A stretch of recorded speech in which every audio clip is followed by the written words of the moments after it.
ఆమె చేయడము ఈ చీకటిలో నాకు మీ మొక్కలు కనపడవు. మీరు కొంచెం శ్రద్ధ కలిగి ఈరోజు వాక్యాన్ని వినాలని నేనైతే ఆశపడుతున్నాను. ముందుగా దేవుడికి వందనాలు తెలియజేస్తున్నాను. ఆ తర్వాత దైవజనులకు వందనాలు తెలియజేస్తున్నాను. ఇప్పుడు వచ్చిన మీ అందరికీ కూడా యేసయ్య నా పేరిట వందనాలు తెలియజేస్తున్నాను. ఆమేన్, హల్లెలూయా. వాక్యంలోనికి వెళ్ళే ముందు మీకు ఒక టైటిల్స్ చూపించిన తర్వాత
అలాంటి బైబిల్ చెబుతుంది విలువైంది.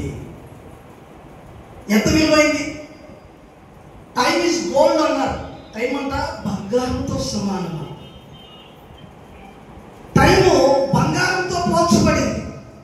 ఎందుకు పోల్చబడింది? ఈరోజు అనేక మంది చూస్తే టయాన్ని పాటించే వాళ్ళు ఉన్నారండి. టైం చూసుకొని ముహూర్తాలు పెట్టుకునేవాళ్ళు ఉన్నారు. టైం చూసుకొని దినాలు పెట్టుకునేవాళ్ళు ఉన్నారు. టైం చూసుకొని బర్త్డేలు పెట్టుకునేవాళ్ళు ఉన్నారు. టైం చూసుకొని చదువులకు పంపించేవాళ్ళు ఉన్నారు. అంటే టయాన్ని ఏం చేస్తున్నారు? పాటిస్తున్నారు కొంతమంది.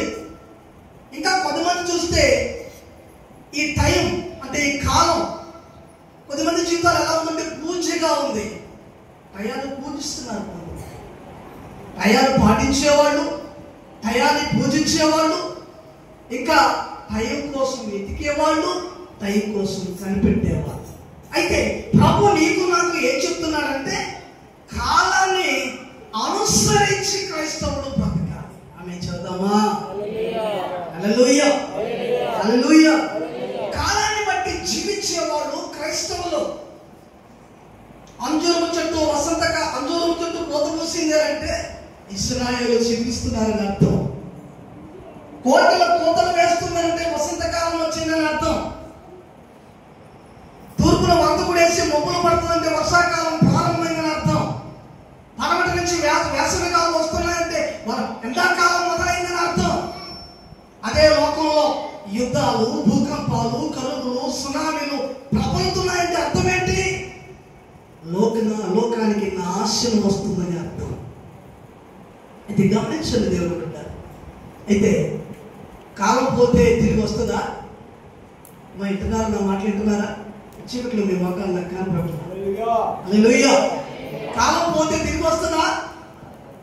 కాలం పోతే తిరిగి రాదు. అందుకే మన చిన్న పిల్లలకు మనం ఏం చెప్తామంటే బాల్యంలో ఒక నాన్న చదువుకోరా, చదువుకుంటే పెద్దోడు పోయి పడతాం. ఇప్పుడు సమయం వృధా చేస్తే రేపు ఆ సమయం రావాలన్నా అది రాదు. చాలా మంది మనం చూడండి, మా అమ్మోడు చదువుకోమని చెప్పారు. చదువుకోక ఈరోజు నా బ్రతికిలాగా తగలబడింది. ఈరోజు నేను బేదా పని చేసుకుంటున్నా, ఈరోజు నేను పెయింట్ పని చేసుకుంటున్నా. ఎందుకు? చదువుకోక. అలా చెప్పారు వాళ్ళు నాకు చదువుకోమని. అమ్మా ఇంటున్నారా? ఎప్పుడు తెలిసింది విలువ? సమయం ఉన్నప్పుడు, సమయం పోయినాక. మనకు కూడా ఈ జీవిత విలువ ఎప్పుడు తెలుస్తుంది? సమయం అయిపోయినాక. సమయం ఉన్నప్పుడు మనకు అర్థం కాదు. అందుకే చూడండి, అయ్యా మందిరానికి రారా అంటే వాడు రాడు, వస్తానంటాడు కానీ రాడు. ఆయన మారు మనసు పొందరా అంటే పొందుతారంటాడు కానీ పొందడు.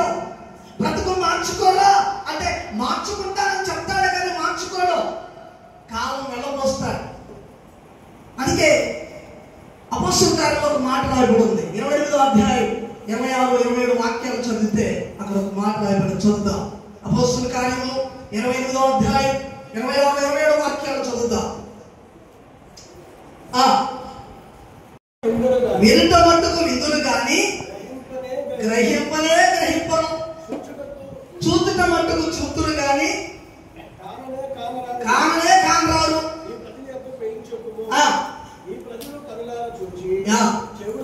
విని మనసారా గ్రహించి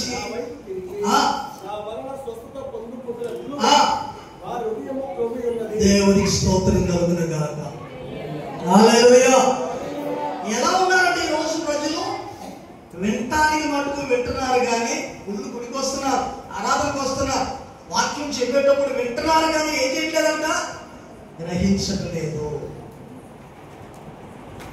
చూస్తున్నారు కానీ పరిస్థితులని బ్రతుకులు మార్చుకోవట్లేదు.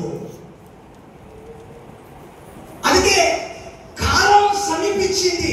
ఏ కాలం సమీపించింది? ఈ మానవులకి అంతం వచ్చే కాలం సమీపించింది. ఓ క్రైస్తవులారా, కాలం సమీపించింది. ఇదిగో గుర్తులో మీరు చూస్తున్నారు కనుక మీరు జాగ్రత్త పడండి అని లేఖనాలు సెలవిస్తుంటే మనం వింటున్నాం కానీ వదిలేస్తున్నాం, చూస్తున్నా కానీ మర్చిపోతున్నాం, బ్రతుకులు దిద్దుకోలేకపోతున్నాం. ఎవరికి స్తోత్రం కలుగును గాక. హల్లెలూయా, హల్లెలూయా. ఒక అనారోగ్యం వచ్చింది అనుకోండి, మనకి అమ్మా అనారోగ్యం వచ్చిందనుకో, అశ్రద్ధ చేసామనుకో, క్యాన్సర్ వచ్చింది, మందులు వేసుకోవడం ఆపేస్తే, రేపు చూపించుకుందాం అనుకుంటే, తీరా హాస్పిటల్కి వచ్చారు, డాక్టర్ ఒక మాట అంటాడు, అయ్యా మీరు సమయానికి కానీ తీసుకొని వచ్చుంటే, చెప్పాలి మీరు సమయానికి కానీ తీసుకొచ్చుంటే బ్రతికేవాడు. అది ఎప్పుడు వచ్చాడు? సమయం అయిపోయినాక వచ్చాడు. ఇప్పుడు మేమేమి చేయలేం. అదే పరిస్థితిని చావుతున్న వాడు పడి గుండె ఊపిరాడుతున్నప్పుడు అక్కడ చదువుకొని త్వరగా ఇంటికి వెళ్ళిపోయాడు హాస్పిటల్కి. అప్పుడు అంటాడు డాక్టరు, ఒక్క 5 నిమిషాలు లేట్ చేసినా కూడా, ఒక 5 నిమిషాలు లేట్ చేసినా కూడా ఈ ప్రాణం దక్కేది కాదు, సమయానికి నువ్వు కమ్మెత్తుకున్నావు. ఎవరి స్తోత్రం చెప్పు. అంటే ఏమంటున్నావు? నువ్వు సమయానికి మేల్కొంటే బ్రతుకుతున్నావు, సమయానికి మేల్కోకపోతే చచ్చిపోతున్నావు. ఈ కాలం ఎంత విలువైందో మీకు అర్థమవుతుందా? ఈ కాలం ఎంత విలువైందో మానసికంగా మీకు అర్థమవుతుందా? అది నీ జీవితానికి భవిష్యత్తు వేసుకోవాలంటే ఆ కాలాన్ని చక్కగా ఉపయోగించుకోవాలి. ఉదయాన్నే పనికి పోయి ఉన్నారా? ఉన్నారు. ఉదయాన్నే భార్య లేసి పెద్దల కాడు లేచి మనతో ఉన్నారు. ఈయన వెళ్ళేప్పుడు రెడీ చేస్తానే అని అంటాడు, నువ్వు త్వరగా ఉండకపోతే నాకు పని పోతుంది, నేను సమయానికి వెళ్ళకపోతే వాళ్ళని పనిలో పెట్టుకోను, కాబట్టి నువ్వు సమయానికి నాకు నువ్వు రెడీ చేయాలి. వ్యాపారానికి వెళ్ళేవాడు సమయానికి వెళ్ళాలి, స్కూల్కి వెళ్ళేవాడు సమయానికి వెళ్ళాలి. ఎవరు పెట్టారా? ఎవరైనా అంటే స్కూల్ విద్యార్థి అయినా, కాలేజీకి వెళ్ళేవాడైనా, వ్యాపారానికి వెళ్ళేవాడైనా, ఆఖరికి మన చర్చికి వచ్చేవాడైనా ఆలస్యం వస్తే పాస్టర్ గారు ఏమంటారు? ఏమన్నా ఎప్పుడు ఆలస్యమేనా? సమయానికి ఎప్పుడు రావా? చూడండి, సమయం ఎంత విలువైందో ఆ సమయానికి మనం ఎంత విలువ ఇయ్యాలో మనకు అర్థం కావాలి. కొంతమంది చూడండి బస్ స్టాండ్ లో కూర్చొని ఓ ట్రైపాస్ ట్రైపాస్ ట్రైపాస్ అంట. ఏంటది? చెనక్కాయ. అంటే కూర్చొని టయాన్ని పాస్ చేయడానికి నువ్వు చెనక్కాయ తినాలి. ఈరోజు చాలా మంది పనులు చేయకుండా టైపాస్ చేస్తున్నారు. వీధిలో కూడా తిరుగుతూ చికారు చేస్తూ ఏం చేస్తున్నారు? టైపాస్ చేసేవారు కూడా ఉన్నారు, టయాన్ని వృధా చేసేవారు ఉన్నారు. కానీ దేవుడు అంటున్నాడు, టైం నువ్వు పాడు చేస్తున్నావా, టయాన్ని పోగొడుతున్నావా, అయితే నీకు ఇబ్బందుల్లో పడతావు, నీకు శ్రమ కలగబోతుంది. ఎవరి స్తోత్రం కలుగును గాక. హల్లెలూయా. చూడండి, ఒక మనిషి మరొక మనిషిని మేల్కొల్పడానికి ఈ లోకంలో కొద్దిమంది ఏం చేస్తారో మీకు చెప్తాను, జాగ్రత్తగా వినండి. ఒక మనిషి మరొక మనిషిని మేల్కొల్పడానికి, ఒక మనిషి మరొక మనిషిని హెచ్చరించడానికి, చూడండి ప్రభుత్వం వారు, ఎవరు ప్రభుత్వం వారు మనకు కొన్ని హెచ్చరికలు చేస్తారు. ఎలాంటి హెచ్చరిక చేస్తారు తెలుసా? ఇదిగో ఆ నెల్లూరులో దొంగలు పడ్డారు, దొంగలు ఉన్నారు, జాగ్రత్త. ఎక్కడ ఎక్కడ చూస్తున్నారా? ఎక్కడ? నెల్లూరులో ఎవరు పడ్డారంట? దొంగల మూట. ఇప్పుడు దొంగలు పడ్డారు అనగానే మనందరికీ ఏమొస్తుంది? పోతాడేమో. కొంతమంది అలకడ పెట్టుకుని పొందుకునేవాళ్ళు, దుప్పట్లో పెట్టుకునేవాళ్ళు, అమ్మా ఎక్కడెక్కడో పెట్టుకుని పెట్టుకుని పొందుకుని నిద్ర కూడా పట్టదు కొంతమందికి. ఎందుకు? దొంగల భయం. అయితే గవర్నమెంట్ ఏం చేస్తుంది? మనకు అనౌన్స్మెంట్ చేస్తుంది. ఎందుకో కాలంలో, తెలకొట్లో, నెల్లూరులో దొంగల విడత ఎక్కువగా ఉంది. గ్రామ ప్రజలారా మీరు జాగ్రత్తగా ఉండండి. ఏది హెచ్చరిక కాదా? చెప్పండి, హెచ్చరిక కాదా? ఎందుకమ్మా వాళ్ళు మనకి హెచ్చరిక చేయాలి? గవర్నమెంట్ వాళ్ళు నువ్వు నష్టపోకూడదని, నువ్వు ఇబ్బందులు పడకూడదని. అందుకే గవర్నమెంట్ వాళ్ళు ఏం చేస్తున్నారంటే మనకి దొంగలు వస్తున్నారు జాగ్రత్త అని హెచ్చరిక చేస్తున్నారు. మనుషులు మేల్కొల్పడానికైనా, నిద్రపోకుండా ఉండటానికైనా. అవును. ఇంకా మనం చూస్తే ఆ మధ్య కాలంలో పోలియో ఇప్పుడు కూడా వేస్తున్నారు. పోలియో చుక్కలు వేస్తున్నారా? పోలియో చుక్కలు రాగానే ఆ సంవత్సరాలకు ఒకసారి జనవరి మాసంలో ఏమని చెప్తారు గవర్నమెంట్? 5 సంవత్సరాల పిల్లలందరికీ పోలియో చుక్కలు వేయించండి. ఏ చుక్కలు వేయించాలా? గవర్నమెంట్ వారు హెచ్చరిక చేస్తున్నారు. మీరు కానీ వేయకపోతే వాడు అంగవిహీనుడుగా పుడతాడు. మీరు కానీ వేయకపోతే వాడి జీవితం సర్వనాశనం అయిపోద్ది. కాబట్టి జాగ్రత్త, ప్రతి ఒక్కరూ పోలియో చుక్కలు వేయించుకోండి. హల్లెలూయా. మనుషులు మేల్కొల్పడానికి ప్రభుత్వం వారు చేస్తున్నటువంటి హెచ్చరిక. అంత మాత్రమే కాదు, ఎయిడ్స్ ఏంటి? ఎయిడ్స్ వచ్చి ఎంతమంది చచ్చిపోయారు భారతదేశంలో? ఎంతమంది నాశనం అయిపోయారు భారతదేశంలో? అందుకే ప్రభుత్వాలు ఏం చేశారు? ఆ ఎయిడ్స్ బారిన పడకుండా అటు స్త్రీలను, అటు పురుషులను, యవనస్తులను కాపాడటానికి ఎయిడ్స్ ప్రోగ్రాంలు నిర్వర్తించారు. కొన్ని అనౌన్స్మెంట్ వాళ్ళ కొరకు ఏర్పాటు చేశారు. కొన్ని వాళ్ళకి అర్థమయ్యే విధంగా ర్యాలీలు చేశారు. ఎవరు బిడ్డారా? ఆలోచిస్తున్నారా? అందుకే ఆ ఎయిడ్స్ బారి నుంచి నీవు నేను పడకుండా, ఆ పరిస్థితిలో మనం చనిపోకుండా ఉండటానికి మన ప్రభుత్వం వారు ఏం చేశారంటే కొన్ని ప్రోగ్రాంలు కండక్ట్ చేసి మనం జాగ్రత్త చేశారు. అంతేనా? డిసీజులు చాలా రకాల డిసీజులు వచ్చాయి. ఆ మధ్య కాలంలో ఈ 2020లో వచ్చినటువంటి ఓ భయంకరమైనటువంటి అంటువ్యాధి ఏంటి అంటే కరోనా. ఏంటమ్మా?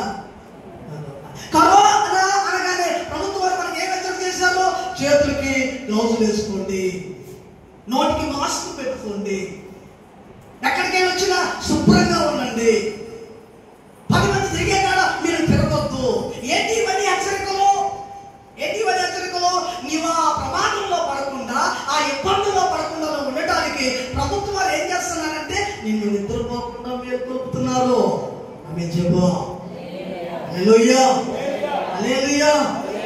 దొంగలు వచ్చినా, లేదా పోలియో జబ్బు వచ్చినా, ఎయిడ్స్ జబ్బు వచ్చినా, కరోనా వచ్చినా, లేదా తుఫానులు వస్తున్నాయి.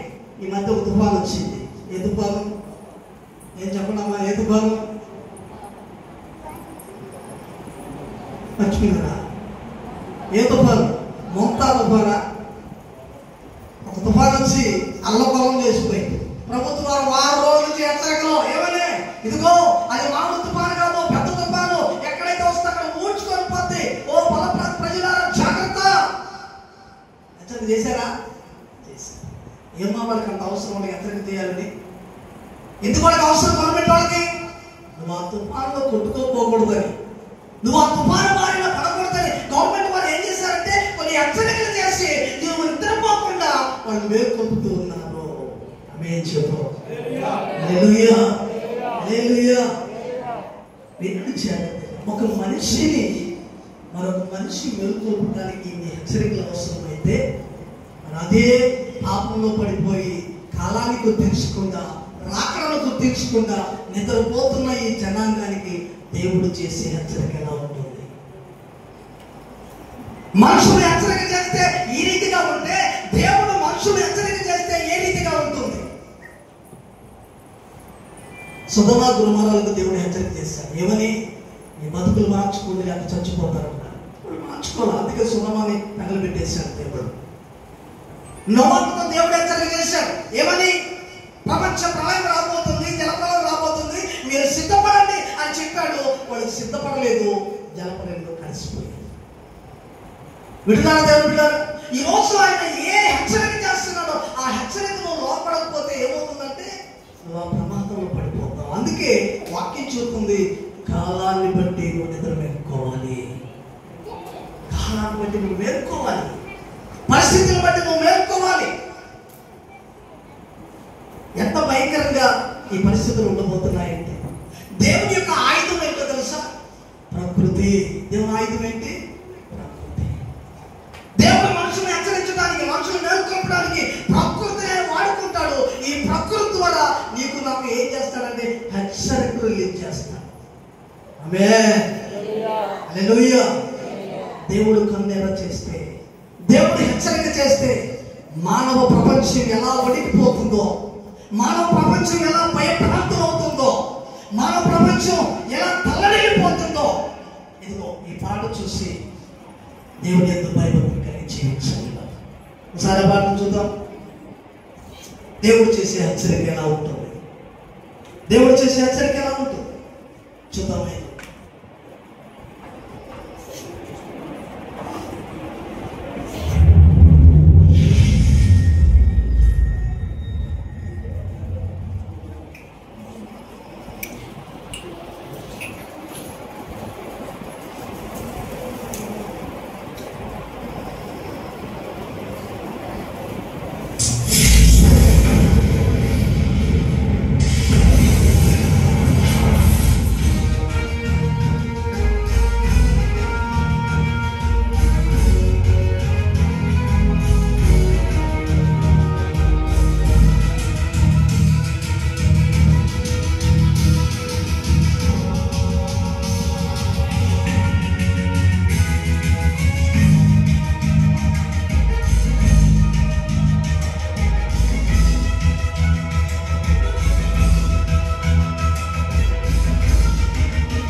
దేవుడు హెచ్చరిస్తున్నాడు, మారమని. కాలం అయిపోతుందయ్యా, మారండి అంటున్నాడు. సమయం మించిపోతుందయ్యా, మారండి అంటున్నాడు. 40 ఏళ్ళ పైబడిపోయిన తర్వాత మనందరం ఏమంటున్నామంటే, అరికాళ్ళు మంటలు, మోకాళ్ళు నొప్పులు, నడుములు నొప్పులు, ఎంతసేపు కూర్చోవాలయ్యా మేము, మాకు ఏం పైబడిపోయింది చెప్పండి, ఏం పైబడిపోయింది? వయస్సు. అంటే ఏమైపోతుంది? నీ వయస్సులో మార్పులు వస్తున్నాయి, నీ ఆరోగ్యంలో మార్పులు వస్తున్నాయి. నడవలేకపోతున్నావు, కూర్చోలేకపోతున్నావు, పని చేయలేకపోతున్నావు. కారణం ఏంటో తెలుసా? పోయే కాలానికి దగ్గరకు వస్తున్నావు అని అర్థం. టైం దగ్గర పడుతుంది అని అర్థం. మరి టైం దగ్గర పడుతున్నప్పుడు నువ్వు సిద్ధపడాలి కదా, టైం దగ్గర పడుతున్నప్పుడు నువ్వు రెడీ అవ్వాలి కదా, టైం దగ్గర పడుతున్నప్పుడు నిన్ను దేవుడికి అప్పగించుకోవాలి కదా. అప్పగించుకుంటున్నామా? కాలయాపన చేస్తున్నాం. టైం పాస్ చేస్తున్నా, వినట్టు నటిస్తున్నా, మారణ బ్రతుకులతో ఇంకా మందిరాల్లో ఊగిసలాడుతున్నా. అందుకే దేవుడు అంటున్నాడు, కాలం సమీపించింది, నిద్ర మేలుకోండి. ఇంకా నిద్రమత్తులై ఉన్నారేమో, నిద్ర మేలుకోండి. ప్రకృతి నా మాట వింటుంది, ప్రకృతి నా మాటకు లోపడుతుంది, ప్రకృతి నేను చెప్పినట్టు అది చేస్తుంది. కానీ ఎవరు మాట వినడం లేదంటే, ఎవరు లేదంట, మానవుడు వినటం లేదు. ప్రకృతి లోపడుతుంది కానీ ఎవరు లోపడలేదంట, మనుషుడు లోపడలేదు. ప్రకృతి ఆయన మాట వింటుంది కానీ ఎవరు వినడం లేదంట, మానవుడు వింటలేదు.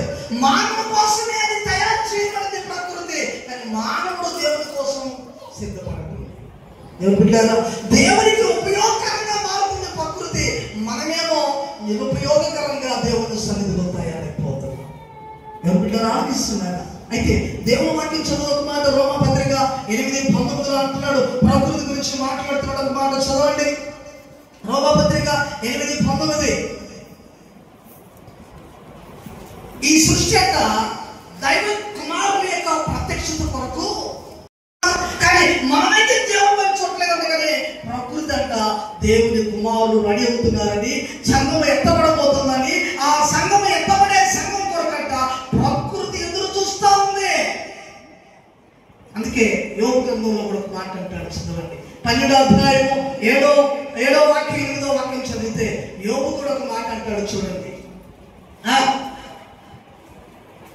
12వ అధ్యాయం 7వ వచనం, ఆయనను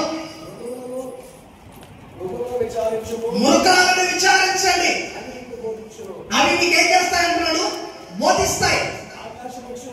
ఆకాశ పక్షులను విచారించండి, అవి మీకు తెలియజేస్తాయి. భూమి గురించి మీరు ధ్యానించినదా? ఇప్పుడు చూడండి, ఏమంటున్నాడు, ప్రకృతిని చెట్టును అడగండి, దాని టయానికి అది కాయం కాస్తుంది. జంతువులను అడగండి, దాని టయానికి అవి పనిచేస్తాయి. పక్షులను అడగండి, దాని టయానికి అవి పనిచేస్తాయి. అవన్నీ కాలాన్ని బట్టి బతుకుతున్నాయి. ఎక్కడో విదేశాల్లో బతికే ఆ రకరకాల పందులు, పక్షులు అంట, ఇది మన నెల్లూరు జిల్లాలో ఉన్నటువంటి కొల్లేరు సరస్సు కొడతాయి సంవత్సరానికి ఒకసారి. ఎవరి సోదరు చెప్పండి, సంవత్సరానికి ఒకసారి గుంపులుగా కొల్లేరు సరస్సు వస్తాయంట. ఎందుకని?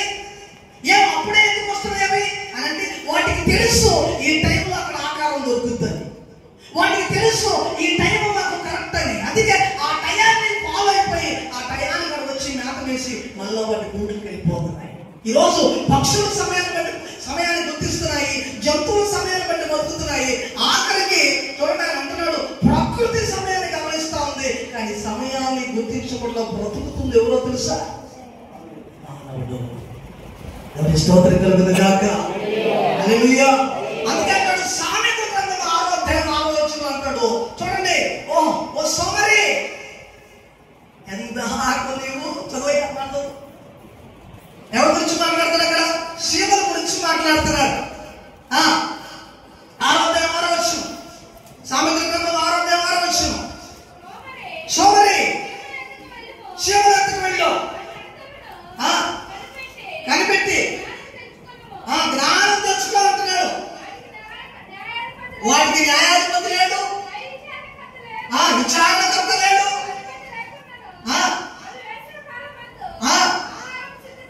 చూడండి, దేవునికి స్తోత్రం చెప్పండి. హల్లెలూయా. జాగ్రత్తగా వినాలి దేవుడు. ఈ రోజు మీరు వింటేనే ఈ వాక్యం అంటున్నాడు. చీమను చూసి బుద్ధి తెచ్చుకోమంటున్నాడు దేవుడు, పక్షులను చూసి బుద్ధి తెచ్చుకోమంటున్నాడు దేవుడు, జంతువులు చూసి బుద్ధి తెచ్చుకోమంటున్నాడు దేవుడు, ప్రకృతిని చూసి బుద్ధి తెచ్చుకోమంటున్నాడు దేవుడు. ఎందుకు? అవన్నీ కాలాన్ని గమనిస్తూ కాలానికి అనుగుణంగా బతుకుతున్నాయి. చీమలకి ఏమన్నా నాయకుడు ఉన్నాడా? వాటి క్రమంలో మనం పోలేదు. చీమలకి ఏమన్నా అధికారం ఉన్నాడా? యువతకి ఏమన్నా విచారణ చేస్తాయా? ఎవరికైనా బాధ చెప్తుంటాయా అంటే చెప్పుకోలేదు. అయితే దేవుడు వాక్యం వింటున్నాం. దేవుడు మనము చీమను చూసి ఏం తెచ్చుకోవాలంటున్నాడంటే జ్ఞానం తెచ్చుకోవాలి. అవి వేసవి కాలంలో ఆహారాన్ని సిద్ధపరచుకొని ఆ వానాకాలంలో ప్రశాంతంగా పొందుకుంటాయి. హల్లెలూయా. మనమేమో వేసవి కాలం కష్టపడతాము, వానాకాలం కూడా కష్టపడతాం. అయినా కానీ మన ఇంట్లో పొదువులు, కొరతలు, అప్పులు. ఇప్పుడు మన ఏ ఇంట్లో పెట్టి ఏ తాతలు ఆడుతున్నాయి, ఇప్పుడు అప్పులు అని చెప్తున్నాయి. ఏ ఇంట్లో పెట్టి ఏం తగ్గబడుతున్నాయి? అప్పులని చెప్పండి. దేవా మాకు లేకపోతే మీకు అందరూ పండుగ స్తోత్రం. ఏ ఇంట్లో పెట్టి ఏమున్నాయి? ఇప్పుడు అప్పులు, మనిషికి సమాధానం లేదు, తినడానికి ఆహారం లేదు, కట్టుకోవడానికి బట్టలు లేవు. ఎందుకో ఆడ ఉదయాలు వచ్చారు పంట ముందు గెలుపడుతున్నాడు అప్పులు. ఎందుకని? సిద్ధపడలా, నువ్వు రెడీ కాలా. నీ జీవితాన్ని దిద్దుకోవడానికి కాలం ఉన్నప్పుడే నీ పొద్దు చక్కపరచుకోవాలి నువ్వు. అందుకే ఈ రోజు మనం బాధపడుతున్నాం దేవుని బిడ్డలు. అందుకే దేవుడు ఏమంటున్నాడంటే, కాలం ఉండగానే, వయసు ఉండగానే, దీపం ఆరిపోతుందే, నీళ్లు చక్కపరుచుకో. ఆరిపోయిన తర్వాత నువ్వేమీ చేయలేవు. ఆమేన్. హల్లెలూయా, హల్లెలూయా. అయితే మానవుడు ఎలా ఉన్నాడు? మాట వినని వాడుగా ఉన్నాడు. మానవుడు ఎలా ఉన్నాడు? మాట వినని వాడుగా. పరిస్థితులు మారుతున్నా, కాలం మారుతున్నా, మాట వినకుండా బతికేస్తున్నాడు మానవుడు. లూకాసు వార్త 16వ అధ్యాయం. అక్కడ మనం ఒక మాట, ఒక ధనవంతుడు లాజరును మనం చూస్తాం. వాళ్ళ పరిస్థితి ఏంటి? తన జీవించినంత కాలం అంట ఇష్టానుసారమైన జీవితం జీవించాడు. ఎలా జీవించాడు? ఇష్టానుసారంగా జీవించాడు. తనకు నచ్చినట్టు బతికాడు, తనకి ఇష్టం వచ్చినట్టు జీవించాడు. అయితే చివరికి ఒకరోజు మరణకాలం వచ్చింది. అనారోగ్యం వచ్చినప్పుడైనా సిద్ధపడాలి లేదా? అనారోగ్యం వచ్చినప్పుడైనా సిద్ధపడాలి లేదా? అరే మరణం వచ్చేసింది, ఇప్పుడైనా దేవుడు తిరగదాం. తాగేవాళ్ళ దగ్గర తాగితే కిడ్నీ తిరిగి చచ్చిపోతాడు. తాగే పానీ బతికి 4 రోజులు తాగిన చెప్తానా అంటాడు. అంటాడు కానీ ఏం మార్చుకోడు? బ్రతుకు మార్చుకోడు. ఏమా ఎంతకాలం ఇంకా ఆ కుటుంబాన్ని ఈదులు పాలు చేస్తావు, ఈ బ్రతుకు మార్చుకోమా అంటే ఈదులు పాలైన చేస్తుంది కానీ ఆ బ్రతుకు మాత్రము మార్చుకోదు. కానీ దేవుడు అంటున్నాడు, కాలం చాలా విలువైంది, సమయం చాలా విలువైంది, అది పోతే తిరిగి రాదు. అందుకే చూడండి, వీడంతా బ్రతికినంత కాలం ఇష్టం వచ్చినట్టుగా బతికాడు. ఎట్లా బతికాడో తెలుసా? తనకు నచ్చినట్లు సుఖాన్ని అనుభవించాడు. ఏమనుభవించాడు? సుఖాన్ని. ఒకరోజు ఆ ధనవంతుడు చచ్చిపోయాడు. ఆ వ్యాధితో కుటుంబంతో బాధపడుతున్న లాజరు చచ్చిపోయాడు. ఇద్దరు చచ్చిపోయి, ఒకడేమో దేవుని ఇష్టానుసారంగా జీవించి దేవుని రాజ్యానికి వెళ్ళాడు, మరొకడేమో నరక యాత్ర పడుతూ పాతాళానికి వెళ్ళిపోయాడు. దేవుని స్తోత్రం కలుగును గాక. హల్లెలూయా, హల్లెలూయా. అన్నిటికీ సమయం ఇచ్చాడు ఇలా ఈ ధనవంతుడు. కానీ దేనికి సమయం ఇలా? దేవునికి సమయం ఇలా. ఇష్టం వచ్చినట్టు బతికాడు, కానీ తన ఇష్టాన్ని మార్చుకోవాలా, తన బతుకులు మార్చుకోవాలా, తన మనస్సును తిట్టుకోవాలా, తన దీపాన్ని వెలిగించుకోవాలా, తనకు నచ్చినట్టు బతికాడు. కానీ ఎప్పుడు ఆయనకు అర్థమైందో తెలుసా? చనిపోయిన తర్వాత అర్థమైంది.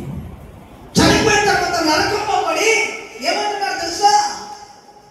అటు పైన చూడగానే పరమేశ్వరుడు లాజరు కనపడ్డాడు. లాజరు చూసి కేకలేస్తున్నాడు, తండ్రి పైన అబ్రాహామాని కేకేస్తున్నాడు. ఎవరిని కేకేస్తున్నాడు?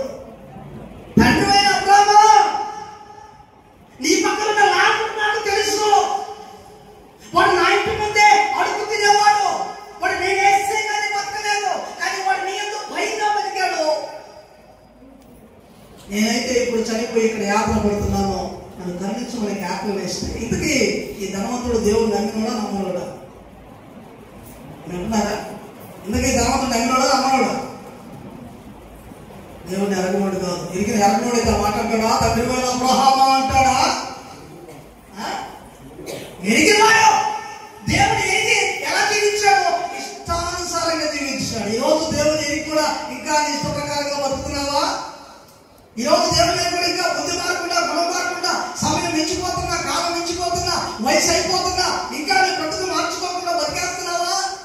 జాగ్రత్త, సమయం లేదు. రేపేం జరుగుతుందో తెలీదు, ఇవాళ ఏం జరుగుతుందో తెలీదు. నిన్న వరుసగా ఒక 5-6 బస్సులు యాక్సిడెంట్లు అండి. ఎంత ఘోరమైన యాక్సిడెంట్లో ఒక దెబ్బ ముందే కంకరంతా దాంట్లో పోయి మొత్తం కంకరపడి చచ్చిపోయారు. ఇంకో బస్సు తగలబడి 5 మంది చచ్చిపోయారు. ఎంత భయంకరంగా ఉన్నాయి లోక పరిస్థితులు. ఏ సమయం అనేది వస్తుందో నీకు తెలీదు, ఆ గడి నీకు తెలీదు. అందుకే సమయం ఉండగానే నీళ్లు చక్కపరుచుకోవాలా,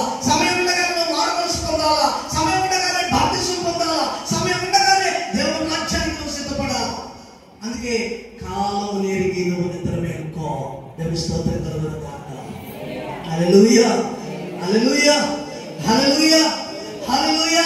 అయితే ఏం చెప్తున్నా? దేవుని గురించిన జ్ఞానము లాజరుకు ఉంది కానీ ధనవంతుడికి లేదు. దేవుని గురించిన జ్ఞానము లాజరుకు ఉంది కానీ ధనవంతుడికి లేదు.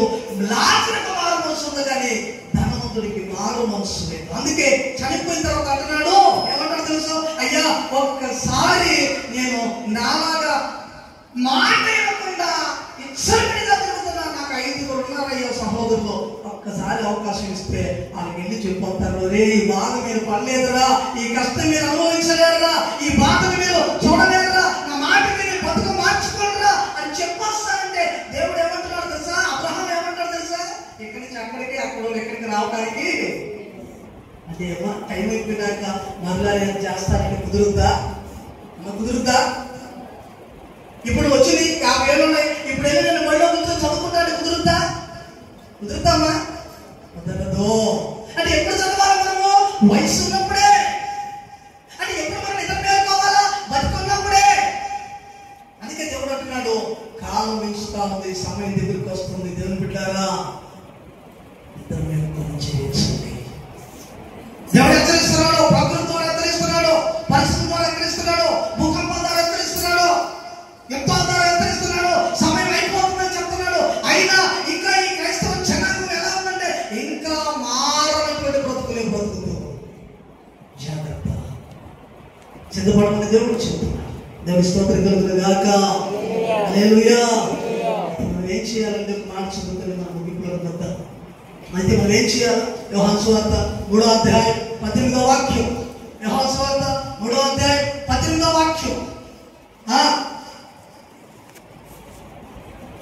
యోహాను సువార్త 3వ అధ్యాయం 18వ వాక్యం. ఆయన ఏమంటే మనము విశ్వాసం ఉంచాలి. అప్పుడు మనకి ఏం తీర్చబడదంట? తీర్పు తీర్చబడదు. విశ్వసింపేవాడు దేవుని అద్వితీయ కుమారుని యందు విశ్వాసం ఉంచలేదు కనుక వాడికి ఇంతకు మునిపే తీర్పు తీర్చబడింది. ఆమె చెప్పండి. ఏం చెప్తున్నాడు దేవుడు పిల్లలు? యేసయ్య విశ్వాసం ఉంచండి, త్వరగా బాప్తిస్మాలు పొందుకోండి, త్వరగా మారుమనసు పొందండి, త్వరగా దేవుని రాజ్యానికి సిద్ధపడిపోండి. ఎప్పుడు మీకు పిలుపు వస్తుందో తెలియదు, ఏ సమయంలో ఆయన కంటపడతాడో తెలియదు, ఏ సమయంలో నీకు ఆహ్వానం పలుకుతాడో లేదో నీకు తెలియదు. కాబట్టి సమయం ఎప్పుడో నీకు తెలియదు, ఆ కాలం ఆ గడి ఎప్పుడో నీకు తెలియదు. ఎలా ఉండాలంటాడంటే ఎప్పుడు పిలిచినా రెడీగా ఉన్నాను ప్రభా, నేను రెడీగా ఉన్నాను ప్రభా. కానీ లోకంలో ఏం జరుగుతుంది తెలుసా? సువార్తల స్నానం జరుగుతుంది. ఏం జరుగుతుంది?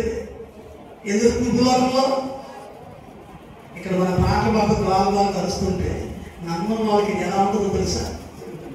ఎర్రితనం. ఏందా పాటలేంది, ఆ గోలేంది, ఆ అరుపులేంది, ఆ కేకలేంది. నమ్మిన వాడికి నమ్మని వాడికి ఎలా ఉంటే నమ్మిన వాడికి ఎలా ఉందో తెలుసా? ఇది మహాశక్తిగా ఉంది, మహాశీర్వాదకరంగా ఉంది, మహాదీవెనకరంగా ఉంది. ఈరోజు నమ్మిన నీ జీవితము, నమ్మని ఆ జీవితాన్ని. అందుకే అంటున్నాడు, పాతాళంలో ఆత్మల ఆత్మనాదం, భూలోకంలో సువార్తల సునాదం. ఎటువైపు నీ దారి? పాతాళానిక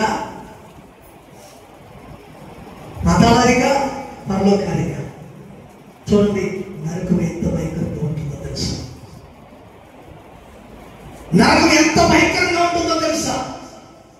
అందుకే అన్నాడు, ఆ నరకంలో పడటం కంటే దేవుని ఎదిగి మారుమనసు పొంది కాలం ఉండగానే, సమయం ఉండగానే జీవితం దిద్దుకోవడం చాలా ముఖ్యం.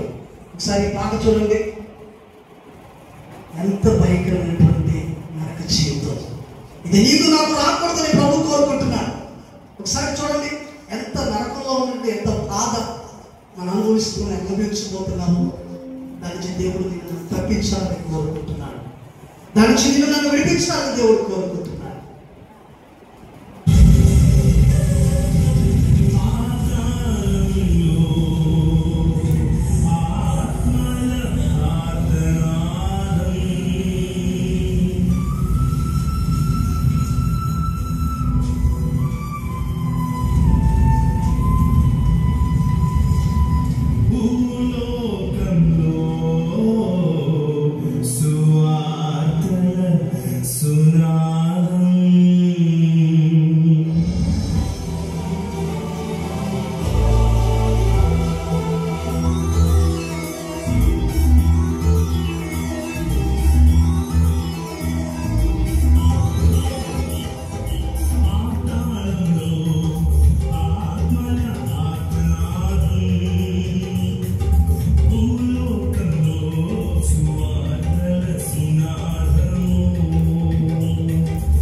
పాదాలు చూసినా కూడా నిద్ర వచ్చిందంటే ఎవరేం చేయలేరు. ఏమంటున్నాడు? పెంచుతుందంట సమయం, మంచి ఉంది ప్రమాదం. సమయం అయిపోతుందంట, మంచి ఉంది ప్రమాదం. ఎంచుకో, స్వర్గమా నరకమా. కాలం అయిపోయింది, ఎంచుకో. మాటలు ముగిస్తున్నాను. ఇక్కడ దినాల్లో మనం ఉన్నాం. దేవుడు బిడ్డ, సంఘానికి ఇటువంటి వర్తమానాలు అవసరమని దేవుడు తెలియజేస్తున్నాడు. ఎందుకు అంటే ఎలా ఉన్నారో అలాగే బతుకుతున్నారు, సిద్ధపడుతున్నారు. సమయం అయిపోతున్నా కూడా గమనించకుండా ఇవాళ రేపు అన్నట్టు ఉంది ఇలాగా, కానీ మనం ఇంకా సిద్ధపడట్లేదు, ఇంకా రెడీ కావట్లేదు, బ్రతుకులు మార్చుకోవట్లేదు. సమయం పొంచి ఉంది, ప్రమాదం పొంచి ఉంది. నీవు నేను అందులో పడకూడదని నిద్ర మేలుకోమని చెప్తూ ఉన్నాను. ఆమె చెప్పండి. కాలం నెరిగి ఏం చేయాలంట? నిద్ర మేలుకో. నిద్రపోతున్నారా? వెళ్ళి చెప్పండి హల్లెలూయా. ఎవరు నిద్రపోలేదు, చక్కగా వాక్యం ఉన్నారు. ఇంకా నేను పొడిగించుకుంటూ పోతే ఇప్పటికే సగం మంది నిద్రపోతాను. ఇంకా నేను పొడిగించుకుంటూ పోతే రెండోసారి దేవుని స్తోత్ర. హల్లెలూయా. అందరూ చెప్తారు హల్లెలూయా. చిన్న ప్రార్థన